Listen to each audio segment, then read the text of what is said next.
नमस्कार, मैं हूं पूर्णिमा शुक्ला और आप देख रहे हैं 24 न्यूज। आइए एक नजर डालते हैं कुछ खास खबरों पर। महाराष्ट्र में 15 जनवरी को होने वाले महाराष्ट्र नगर निकाय और बीएमसी के चुनाव से पहले बीजेपी नेतृत्व वाली महायुति को बड़ी बढ़त मिली है। दरअसल नामांकन वापसी की अंतिम तारीख के बाद विभिन्न नगर निकायों में महायुति के 68 उम्मीदवार निर्विरोध निर्वाचित घोषित किए गए हैं। इन 68 सीटों में से बीजेपी को 44 सीटें, एकनाथ शिंदे गुट की शिवसेना को 22 सीटें और अजित पवार की एनसीपी को 2 सीटें मिली हैं। सबसे ज्यादा निर्विरोध जीत ठाणे जिले की कल्याण डोंबिवली नगर निगम में दर्ज हुई है। इसके अलावा पुणे, पिंपरी चिंचवाड़, पनवेल, भिवंडी, धुले, जलगांव और अहिल्यानगर में भी सीटें महायुति के खाते में गई हैं।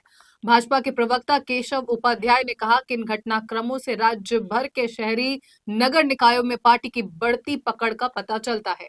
पार्टी नेताओं ने इस रुझान का श्रेय मुख्यमंत्री देवेंद्र फडणवीस की लोकप्रियता और राज्य इकाई के अध्यक्ष रविंद्र चौहान द्वारा निर्देशित चुनावी रणनीति को दिया है। हालांकि उद्धव ठाकरे गुट की शिवसेना ने इस पर सवाल उठाते हुए आरोप लगाया है कि विपक्षी उम्मीदवारों को ईडी, सीबीआई की धमकी या सौदेबाजी के जरिए नाम वापस लेने पर मजबूर किया गया। उद्धव गुट का कहना है कि लोकतंत्र को खत्म करने का ये एक ऐसा तरीका है जिसमें विपक्षी उम्मीदवार ईडी और सीबीआई की धमकियों से डराकर या रिश्वत देकर उनसे समझौता कर लेते हैं।